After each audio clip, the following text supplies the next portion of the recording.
I'm so excited. Thank you for taking the time to chat with me. Thank you for having me. So can you tell me what prompted this collaboration with Dawn Power Wash and why it was so important for you?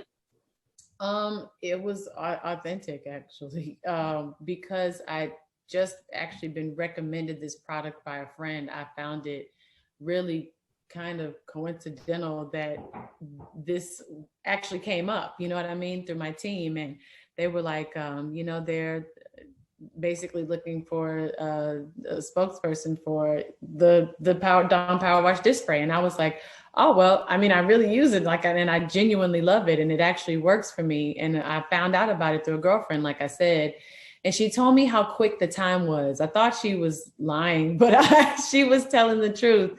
And between having a newborn, taking care of my business and work during the day and still cooking, and we're still at home, we've been still a bit quarantined, and I just wanted to still have time for my family.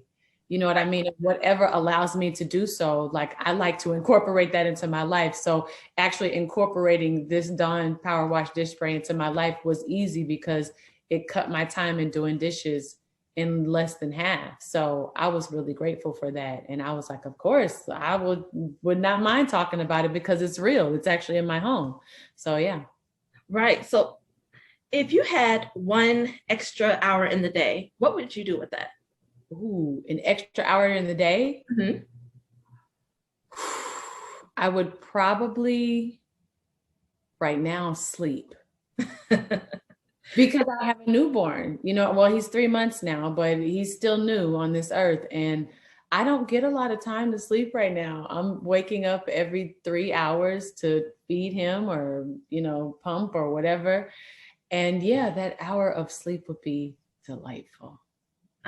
I love my naps. I don't have any kids, but I'm faithful to my naps. And what was your mindset going into this new chapter from being a mom of one to becoming a mom of two? Mm-hmm. I'm still learning.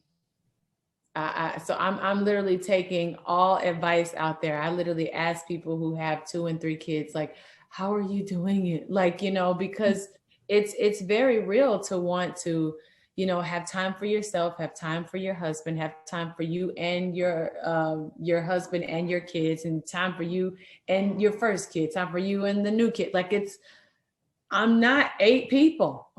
I'm only one. So just trying to figure out who needs what and making sure that everyone is full. My cup is full. Me and my husband's cup is full. Me and my son's cup is full. You know what I mean? Like, me and work, my cup is full because it keeps me alive. Like, I love doing what I get to be creative every day. Right. So I need all those cups. They all work together in the most beautiful way.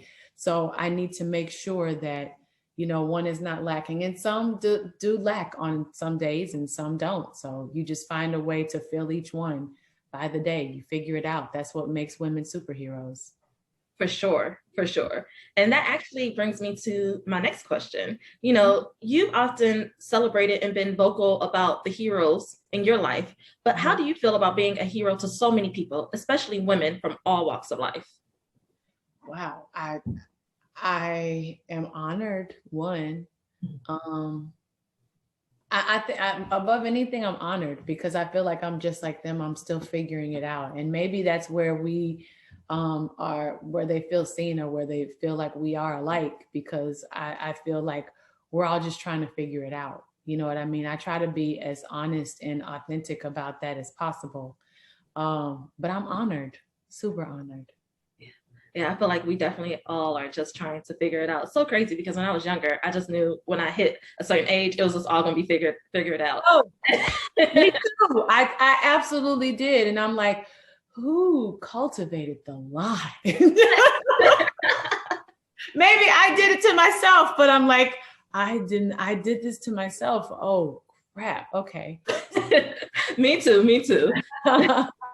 Now, you've experienced many stages and phases in your life with being a wife, a mother, a successful singer, songwriter, actress. I mean, you just wear so many hats. And you've built a career and a platform uplifting women and being a voice for advocacy. So what advice can you give to young Black women who who are learning to love and be gentle with themselves throughout this journey of life, despite what stage or phase they're in? Who are learning to love and be gentle with themselves. Ooh, that's the first step. You know what I mean? I think that learning to love yourself and being gentle with yourself and being honest with yourself, knowing that you're responsible for your own actions. You know, I just had this talk with my son the other day where he was like, and this person just made me so mad. I said, I want you to say that one more time. He said, well, he made me mad. I said, how did someone make you mad? I said, I get it. You might have been disappointed in what they did. I was like, but you never let anyone control your actions or feelings. I was like, you could have completely changed the situation. I said, and either walked away, taken a couple deep breaths, which is still hard for a 6-year-old, by the way. You know what I mean? But you take your little 6 breaths and, you know, you change the energy. I said, you always change the energy. Do not let the energy change you. In a room, in a space, don't ever allow it. I said, because you can walk in there with the biggest smile on your face. You've had the best day. And then you let someone take your joy. We don't allow that in this house. I love the fact that you're having like these open and honest conversations at such an early age and giving people. Yeah. I actually learned that from my sisters. They talk about that with their kids and like just being completely honest and just talk because they're just tiny, but they're humans. You know what I mean? Yeah. And they experience their own way of expressing themselves and communicating or lack thereof. Like everything's a first time for kids. So when they're dealing with the first time, you got to be able to help them right then and there so that the seed is planted of whatever that is, and then they can grow from there. So you just have to remember that it's their first time dealing with it. And sometimes Titan doesn't look 6, he looks 8. So I'll talk to him like a little 8-year-old, which is a little bit too mature, but then he gets it. Mm-hmm. He gets it. Kids are smart, man. They're so smart. They're smarter than us. Oh, for sure. I spent the first half of quarantine with my nieces and nephews in South Florida and just being around a 6-year-old, a 13-year-old, an 11-year-old, just different dynamics and just their individuality, but just, wow. And just listening to them and having those open conversations. So I'm curious, you know, happiness means many things to many people, but what does happiness personally mean for you? Family, love, creativity, cuddles,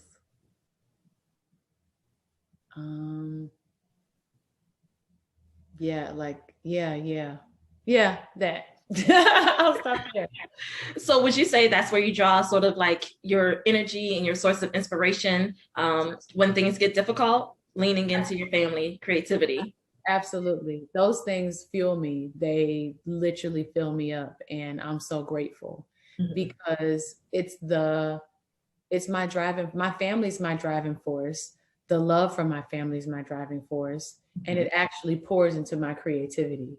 So, and my creativity gives me life. So it's just like the circle that keeps on giving. Yes. And recently turning 40, what are you most excited about at this time in your life?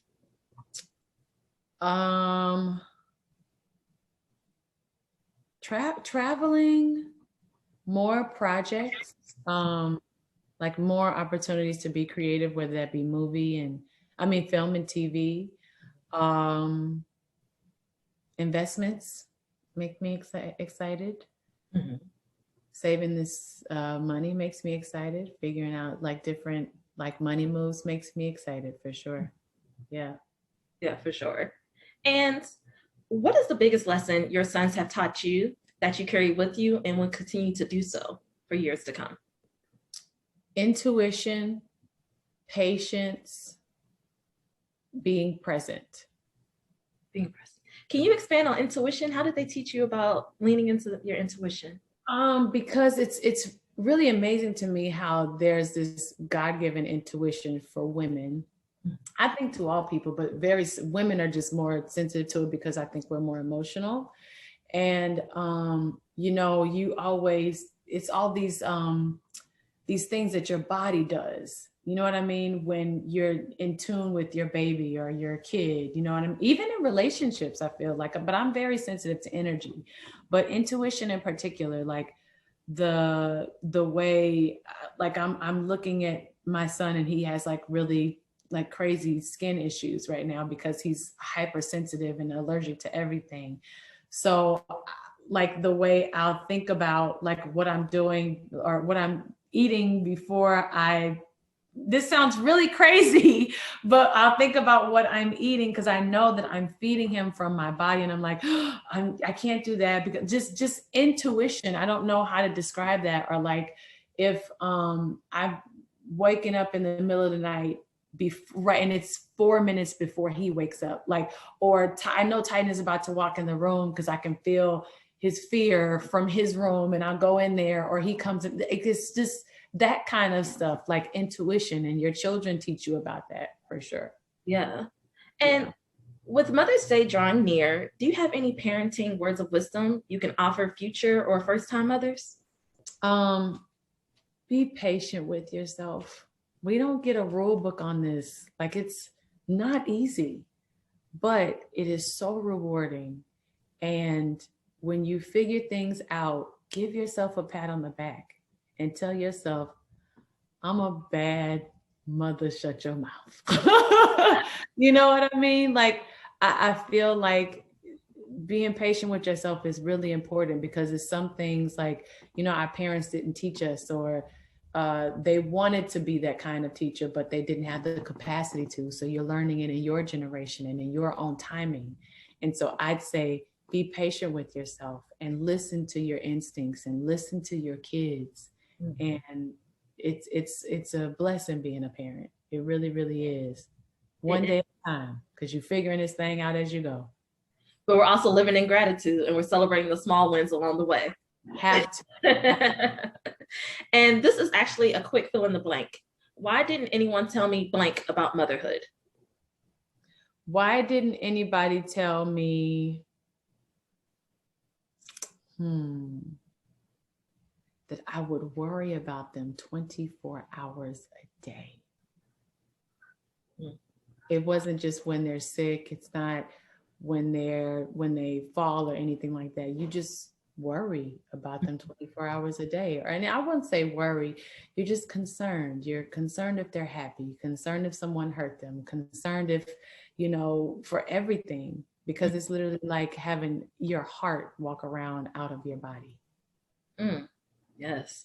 Now I feel bad. I feel like when I was a teenager, even in my 20s, and my parents used to worry about me, I'm like, I am grown. But right. By the way, it's not, and I realized it wasn't you that they're worried about, it's the world, because they've already lived in it. You know what I mean? They know how the world can be. I actually learned that from the show from Netflix, Sex Education. Oh, I have to watch that. It's so good. Such a good show. But yeah, I learned that it was like this one quote that this father had for his son. And he was like, I'm not worried about you. I love you with all my heart. He was like, it's the world. Yeah. Makes perfect sense. Right, exactly. And we're just going to wrap this up, but we're going to have a little fun. Okay. To wrap it up. If you could host a dinner party with any 5 people currently living or who have passed away, who would be on the guest list? Okay. I'm going to say, this is a hard one. I'd say Sade, James Baldwin, Whitney Houston. Mine's is Divas and Poets. That's so funny. Who else? I only have 3 so far. Maya Angelou. Mm-hmm. I have one more, don't I? Yep, one more. And maybe Jesus. Jesus? Okay. Yeah. I want to know what happened in like that whole block of time between. Yeah. I have questions. We all have questions. Well, I'm gonna invite myself too, so I'll be the sixth person. Um, and only highlighting three of your favorite dishes. What would be on the menu? What would be on the menu? They're my favorite dishes. I love sushi. I love sushi, pasta, and Southern food. All of that. Yeah. And if your entire life was a song title from your catalog, what title would best fit and why? You have to set the soundtrack.